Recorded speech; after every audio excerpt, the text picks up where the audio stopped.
बच्चा mummy mummy चिल्लाता रहा और बच्चे का किया कत्ल। लाश पर मिले 42 जख्म। तो जज ने बोला कि मौत से भी बदतर कोई सजा होती तो इन लोगों को मैं दे डालता। तो नमस्कार दोस्तों, आज बात करते हैं हम अंजनाबाई केस के बारे, जो महाराष्ट्र के अंदर चल रहा था। इसके हमने 2 पार्ट कंप्लीट कर लिए हैं। आज थर्ड पार्ट की बात करते हैं कि किस तरह से इन निर्दयी महिलाओं ने मासूम बच्चों का कत्ल किया और कत्ल करके उनके सबूत मिटाए, परंतु फिर भी पुलिस ने इन लोगों को गिरफ्तार कर लिया। तो देखते हैं इनको जज ने क्या सजा दी और क्या इनकी कहानी हुई। पिछले पार्ट में हमने देखा कि शशिकांत बोड़े मुरली के घर पहुंचते हैं, वहां पर राजूभाई के कमरे की तलाशी करते हैं तो उन्हें अजीब चीजें मिलती हैं। उन्हें मिलता है कि बच्चों के ढेर सारे कपड़े, जो 1 साल से 2 साल 5 साल 9 साल तक के बच्चों के कपड़े थे, सोना चांदी जेवरात, और उन कपड़ों पर खून के धब्बे, कमरे की दीवारों पर खून के धब्बे मिलते हैं। तो इंस्पेक्टर बड़े पूछते हैं मुरली से, ये कपड़े किसके हैं? तो मुरली बोलता है, साहब ये हमारे बच्चों के हैं। इंस्पेक्टर बड़े समझ गया था कि ये इतने कपड़े बच्चों के नहीं हो सकते, तो उसने जोर दे के पूछा कि सच बता दो वरना खाल उधेड़ दूंगा। तो घबराते हुए मुरली बोला, साहब ये किडनैप किए हुए बच्चों के कपड़े हैं। तो उसने पूछा कि बच्चे कहाँ हैं? तो मुरली का कोई जवाब नहीं आया। तो इंस्पेक्टर बड़े ने कांस्टेबल परदेसी को बोला कि इसे थाने ले चलो। थाने ले जाकर उस पर कुछ सख्ती जताई। तो मुरली टूट गया और बोला, साहब कि राजूभाई, रेखा और मीनू ने, इन तीनों ने मिलकर बच्चों को किडनैप किया और बच्चों को मार डाला। जो दीवार पर खून के धब्बे मिले थे वो इन्हीं बच्चों के खून के धब्बे थे। इन लोगों ने दीवार पर बच्चों को पटक पटक कर मार डाला था।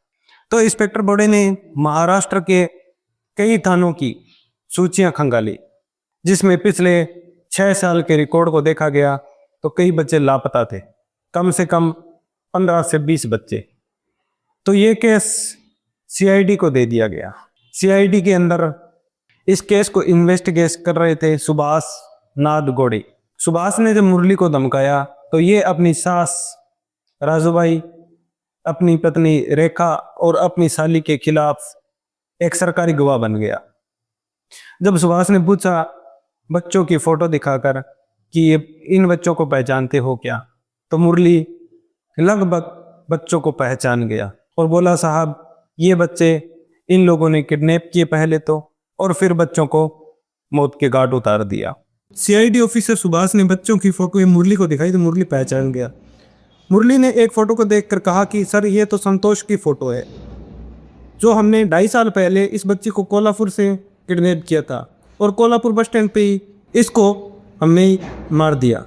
फिर इसकी लाश हमने वहाँ के विक्रम हाई स्कूल के पास खड़े एक ऑटो के नीचे रखी थी और फिर कुछ और फोटो में दिखाई। तो वो बताने लगा, गुड्डी, पंकज, क्रांति, मोहित, रामू, रामलाल, इन सब की हमने हत्याएं कर दी है। इन बच्चों की उम्र थी किसी की 1 साल तो किसी की 1.5 साल, किसी बच्चे की 9 साल, और कुछ बड़े बच्चे थे, उनको भीड़ भाड़ वाले इलाकों में हमने छोड़ दिया। अब वो बच्चे कहाँ गए मुझे नहीं पता। कोल्हापुर पुलिस ने सभी के खिलाफ आईपीसी धारा 302, आईपीसी धारा 365, आईपीसी धारा 365 और अपहरण के मामले में 120 बी और अपहरण साजिश के मामले में 342 और किसी को बंधक बना के रखने के मामले में 344 ये धाराएं लगाकर मुकदमा दर्ज किया। सीआईडी ऑफिसर सुभाष करीब 3 महीने के अंदर सभी की रिपोर्ट निकाल के पेश की। उन चारों को वहां ले जाया गया जहां पर बच्चों की बॉडीज को फेंका गया, जहां बच्चों को मारा गया। तो वहां से भी काफी सुराग मिले। किसी बच्ची की कान की बाली मिली, तो किसी बच्ची के कपड़े मिले, तो किसी बच्चे के चप्पल मिले। तो पुलिस ने राजूभाई से पूछा कि तुम चोरियां करते हो, बच्चों को किडनैप किया, उसके बाद उनकी हत्याएं क्यों की? तो उसने जवाब दिया कि बच्चे हमारे साथ चोरी करने के लिए रजामंद नहीं थे। तो अब आप ही बताओ, 1 से 9 साल के बच्चे चोरी कैसे कर सकते? फिर पुलिस ने दबाव दे के पूछा कि मैं तुम्हारी खाल उधेड़ दूंगा अगर सही नहीं बताया तो फिर उसने बताया कि जब हम चोरी करने के लिए जाते और हम पकड़े भी जाते तो बच्चे की दुहाई से हमें लोग छोड़ देते थे।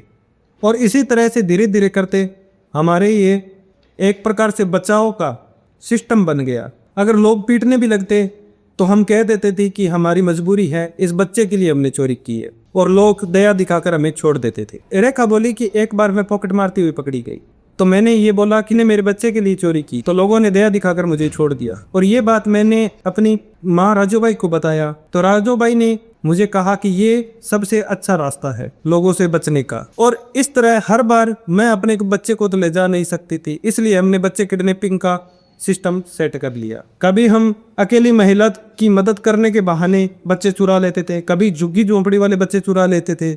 इस तरह से जहाँ से भी हमें ऐसा लगता कि हम बच्चे चुरा सकते हैं, वहां से हम बच्चे चुरा लेते थे। और बच्चों को साथ लेकर भीड़ भाड़ वाले क्षेत्र में किसी की पॉकेट मारना, किसी का मंगलसूत्र छीनना, किसी की चेन छीनना, इस तरह से हमारी चोरी का रोजगार अच्छा चलने लगा। और ऐसे बोलते राजूबाई ने बोला कि एक बार तो मैं मंदिर में पकड़ी गई थी, तो लोग मारने लगे, तो मैंने कहा कि मैं बच्चे के लिए चोरी कर रही हूँ, मैं अपने लिए नहीं चोरी कर रही हूँ। और लोगों ने दया दिखाकर मुझे कुछ पैसे भी दिए और पैसे देकर हमें छोड़ दिया। सोचिए दोस्तों, इसमें एक पॉइंट भी है कि अगर हम इन महिलाओं को इस प्रकार से छोड़ देते हैं तो समाज के लिए खतरा और भी बढ़ जाता है। तो इंस्पेक्टर सुभाष ने पूछा कि आप बच्चों को का फिर कत्ल क्यों करते थे? तो उसने कांपती हुई आवाज में बताया कि बच्चे अपने माता पिता के बिना नहीं रहते थे और पराये व्यक्ति के पास वैसे भी नहीं रहते। बच्चा जब जोर जोर से चिल्लाता, हमें डर लगता कि हमारा कहीं भांडा ना टूट जाए, तो इसलिए बच्चे का गला दबा देते थे और सबूत कोई पीछे ना रह जाए, इसलिए उसे पटक पटक मार देते थे। और कभी नदी में, कभी नहर में, कभी झाड़ियों में उसे फेंक देते थे, सबूत हम मिटा देते थे। अब पुलिस ने मुंबई, पुणे, नासिक, कोल्हापुर जैसे शहरों में पूछना शुरू किया, तो लोगों ने बताया कि जी सर, हम इन लोगों को जानते हैं। कभी ये किसी ने बताया कि ये किराए के लिए, मकान के लिए आए थे, किसी ने बताया कि ये यहाँ पे रहने के लिए आए थे, किसी ने बताया, मतलब अलग अलग प्रकार से लोग इन्हें पहचानते थे। एक व्यक्ति ने ये भी बताया कि ये हमारे घर पे रहते थे, इनके घर से हमेशा बच्चे की रोने की आवाज आती थी और कभी कभी एकदम से चुप हो जाती थी। राजूबाई, रेखा और मीनू जेल में बंद थी और सीआईडी ऑफिसर केस की कड़ियां जोड़ने में जुटे हुए थे। मुरली अपनी सास राजूबाई, अपनी पत्नी रेखा और अपनी साली मीनू के खिलाफ मुरली सरकारी गवाह बनने के लिए तैयार हो गया। उसे धमकाया गया, डराया गया कि तुम्हें भी फांसी की सजा होगी, सब सच सच बता दो।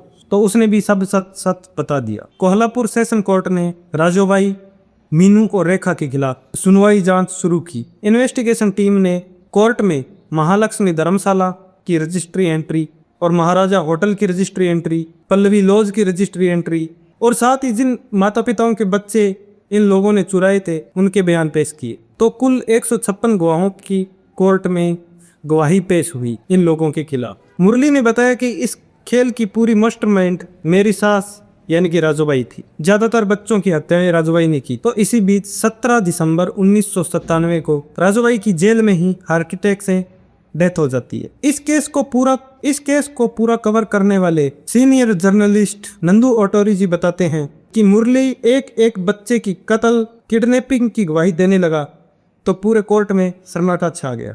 कोर्ट में बैठे लोगों ने सोचा कि ऐसा भी हो सकता है। इतनी बेरहमी से बच्चों की हत्या कौन सुन सकता। 1 महीने तक इस केस के बयान दर्ज किए गए अलग अलग लोगों से। एक महिला ने अपने बच्ची की कान की बाली पहचानी और वो फूट फूट कर रोने लगी और वो कटघरे में ही बेहोश हो। सरकार की तरफ से सीनियर एडवोकेट उज्जवल निकम ने कोर्ट में कहा, कितनी शर्म की बात है माय लॉर्ड, एक महिला अपनी 2 बेटियों के साथ 4 शहरों में 6 साल से दर्जनों अनाथ बच्चों और छोटे बच्चों को किडनैप करती रही और उनकी हत्याएं करती रही और हम पकड़ नहीं पाए। जब राजूबाई के दूसरे पति मोहन कुमार ने किडनैपिंग केस का मामला सामने आया तो हम इन लोगों को पकड़ पाए और काफी देर हो चुकी थी। फिर हम उन मासूम बच्चों को तो नहीं बचा पाए, पर उन मासूम बच्चों को और उनके माता पिता को इंसाफ जरूर मिलना चाहिए। और इसी तरह से पूरे देश की नजर इस कोर्ट पे थी कि कोर्ट क्या फैसला सुनाएगी। राजूबाई, रेखा और मीनू के वकील ने एक चाल चली, बोला कि सभी हत्याएं तो राजूबाई ने की है, मीनू और रेखा तो बेकसूर है, इन्हें कोर्ट छोड़ दे। ये अपील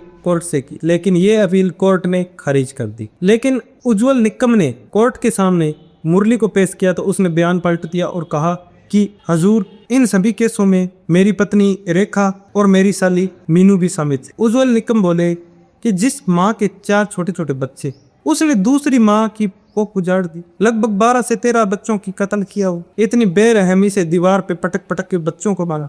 ऐसी मानसिकता वाले व्यक्ति को अगर समाज खुला छोड़ दिया जाए वापस, तो ये समाज के लिए और भी ज्यादा खतरनाक हो जाए। 22 जून 2001 को कोल्हापुर सेशन कोर्ट ने जज ने रेस्ट ऑफ रेयर कहा था। उन्होंने 1100 पन्नों के जजमेंट में 9 साल की 25 से 6 साल के मर्डर केस और रेखा और मीनू को दोषी ठहराया और कहा कि फांसी से भी बदतर कोई सजा है तो इसे देनी चाहिए, और इन लोगों को सजाए मौत दी गई कोर्ट की तरफ से, ताकि ऐसी कोई बर्बरता समाज में कोई और ना कर सके। तो धन्यवाद दोस्तों, ये था राजूभाई केस, जो महाराष्ट्र में 6 साल तक 4 शहरों में ये लोग इस प्रकार से बच्चों को किडनैप करते रहे और बच्चों की हत्याएं करते रहे। पहुंचे पर देरी से पहुंचे, इन लोगों को सजाएं मिली और लोगों को राहत मिली। धन्यवाद दोस्तों। इस प्रकार की महिलाओं से या इस प्रकार के गिरोह से बच के रहिए। अपने बच्चों का ख्याल रखना चाहिए और ख्याल रखा करो, क्योंकि अभी भी काफ़ी गिरोह शहर गाँव में घूमते फिरते हैं, बच्चों को उठाते हैं, बच्चों का किडनैपिंग करते हैं। तो ये कोई मजाक नहीं है। जिसके साथ ये कहानी होती है वो अच्छी तरह जानता है। तो धन्यवाद दोस्तों। आपको ये वीडियो कैसा लगा और कहाँ से ये वीडियो देखते हैं आप, कमेंट बॉक्स में एक बार ज़रूर बताइएगा। और आपके भी क्षेत्र में कोई ऐसा क्राइम सीन हुआ है तो हमें बताइएगा ज़रूर, हम उसकी छानबीन करके वीडियो बनाएंगे। धन्यवाद। आपका दिन शुभ हो। जय हिंद, जय भारत।